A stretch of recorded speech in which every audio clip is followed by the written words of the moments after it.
Hello everyone, હું HK Barad cooking ચેનલમાંથી બોલું છું. આજની મારી રેસીપી છે મમરા પૌવા અને સેવનો ચેવડો. મિત્રો, તમે જોઈ શકો છો એક વાટકો નાનો પૌવા છે, સેવ પણ, લીંબુના ફૂલ, વરિયાળીનો બારીક ભૂકો, કાજુ, શિંગદાણા, મમરા અને કાપેલા કોપરું. હવે તેલ તૈયાર ગરમ થવા મેં મૂકી રાખ્યું છે. થોડું થોડું ગરમ થાય તો તેમાં પૌવા, જુઓ મિત્રો, તેલ ધીમે ધીમે થવા લાગ્યું છે.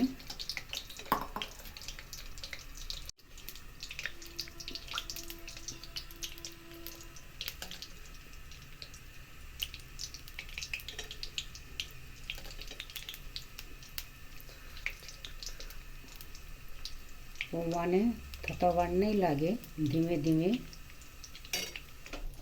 તરત લઈ લેવા. મિત્રો, પૌવા તૈયાર થઈ ગયા, તળી લીધા. હવે સિંગ ગરમ કરીશું, તળી લઈશું.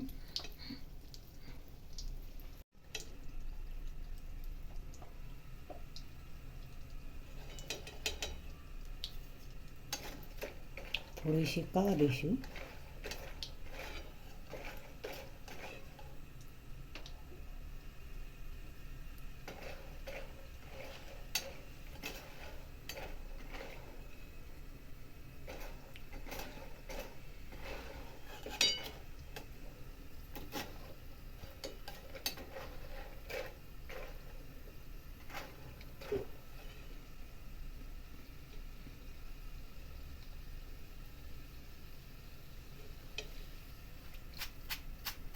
નોર્મલી શેકવાની છે, વધારે નહીં.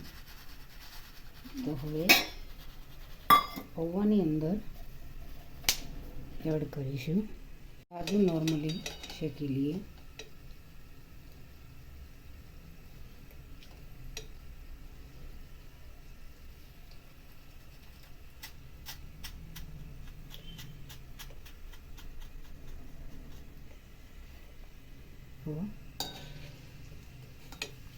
ટોપરાના ટુકડા તે પણ થોડા તળી લઈએ.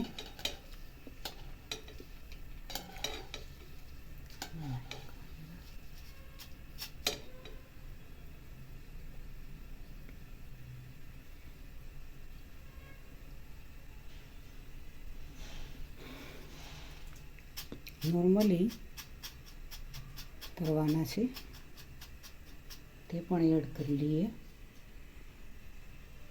મિત્રો, તેલ પણ ગરમ, તેમાં થોડી હળદર એડ કરીએ.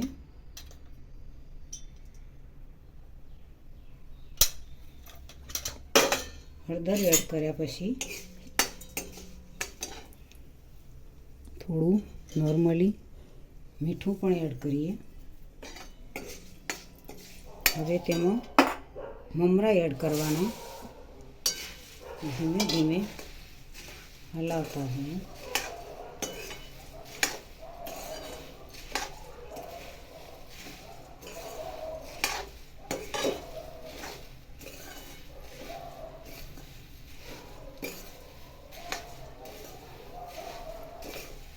જુઓ મિત્રો, મમરા પણ ગરમ થઈ ગયા, હળદરવાળા.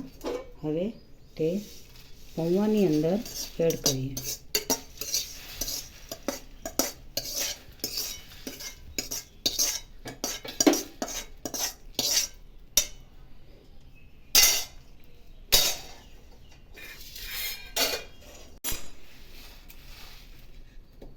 હવે આ બધું તૈયાર થઈ ગયું છે. તેમાં લીમડાના પત્તા પણ મેં અંદર એડ કર્યા છે.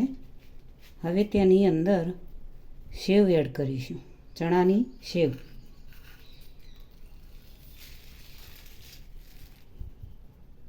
તેમાં વરિયાળીનો બારીક ભૂકો તે પણ એડ કરવાનો છે. લીંબુના ફૂલ તે પણ એડ કરવાના. હવે તેમાં સ્વાદ અનુસાર મીઠું એડ કરીશું, જીરા અને ધાણાનો પાવડર એડ કરીશું, ગોળ પણ એડ કરવી દળેલી, તીખું જોઈતું હોય તો થોડું મરચું પણ એડ કરવું. હવે તેને હાથ વડે મિક્સ કરી દેવું.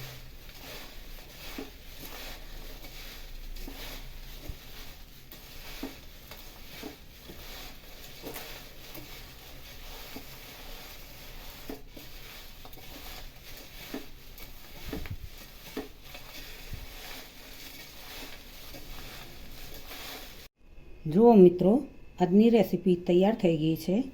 મમરા, પૌવા, ચણાની સેવ તેનો તૈયાર નાસ્તો બનાવી દીધો છે. તો મિત્રો, આજની રેસીપી તમને મારી પસંદ આવી હોય તો જરૂરથી મને બતાવજો. આ નાસ્તો ચા સાથે પણ તમે ખાઈ શકો છો, બાળકોને પણ સ્કૂલમાં આપી શકો છો, નોકરી જતા હોય એમને પણ તમે આપી શકો છો. તો તમે જરૂરથી ઘરે બનાવજો અને મને HK બારડ કુકિંગ ચેનલને લાઈક કરજો, શેર કરજો, સબસ્ક્રાઈબ કરજો.